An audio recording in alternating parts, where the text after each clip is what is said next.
Nú eru nokkrir dagar síðan bikarinn fór á loft. Ertu búin að melta þetta kvöld eitthvað?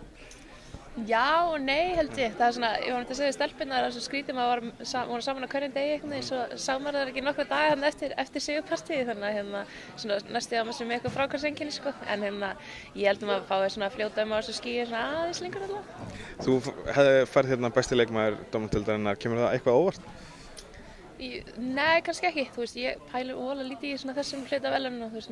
það sem ég skipti máli er að liðið mitt vinni og svona félagið standi sig vel, þannig að hérna, þú veist, þetta er gaman að fá svona viðurkenningar og allt það, en svona er ekkert eitthvað að pæla óa mikið í þessu. Þú ert nú búin að fá þessi verðlaun áður og alls konar verðlaun, hafa þessi verðlaun einhverja þýðingu fyrir þig núna? Sko ég held að ég gerði það miklu meira því ég var yngri, af því þá var þetta svona, þú veist, meira sýnum mér, ok, ég er á réttri leið og svona, og hérna svo einhvern veginn, þú veist, núna finnst mér ég vera bara svona að njóta góðst af því sem ég gerði kannski fyrir einhverjum árum, þú veist, ekki það að ég er ekkert hætt að vinna skilur, en svona, þú veist, þegar þetta er svona byrja að halla á seinni hlutan á ferlinum, þó ég ætla að spila áfram mjög lengi, en ég er búin að vera að spila náttúrulega á svona háa leveli kannski í svolítið mörg ár, þá einhvern veginn svona, það er svona aðeins öðruvísi bara og ég segi þetta, ég skipti manni einhvern veginn miklu minna máli núna, þú veist, þegar ég var yngri þá, þú veist, ætlaði ég að verða best og allt það sko, svo einhvern veginn svona núna, þú veist, jú, þetta er bara mjög gaman og skemmtilega viðurkenningar og ég verður örugglega mjög stolt af þessu líka eftir einhver 10-20 ár þegar ég get horft tilbaka.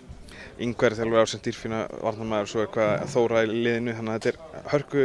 Haukar eru að uppskera vel líka hér.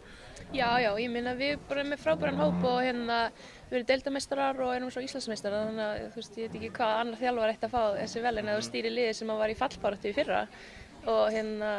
þú veist, ég bætist við eina bætingin og hérna og við förum úr því að vera úr næstu sæti að vera deildarmeistarar og Íslandsmeistarar og Ingvar gerði náttúrulega bara frábærlega og hefur gert með þessar stelpur, ég meina hann er búin að þjálfa flestar af þeim bara síðan þær voru 12 ára eða eitthvað. Þannig að hérna, þú veist, mér finnst bara ótrúlega gaman og ótrúlega bara stolt Haukafólk í dag að sjá að við sem uppskera svona vel. Það er klassíska framhaldið hjá þér, hefur þú áhuga á að taka þennan bikar aftur eftir ár eða eitthvað annað? Já, ég veit að þú veist, hefur maður áhuga því, en hérna, ég veit ekki alveg, þú veist, mér finnst mjög líklegt að ég verði áfram bara í Haukum og hérna, finnst ótrúlega gaman og líður ótrúlega vel og náttúrulega komið fjölskyldu og svona, þannig að maður er ekkert að stökkva á hvað sem er og fara eitthvað annað. En ég er kannski ekkert alveg búin að loka á það, en mér finnst mjög líklegt að ég verði áfram í Haukum. Það er ekki lengur. Yes. Takk hérlega.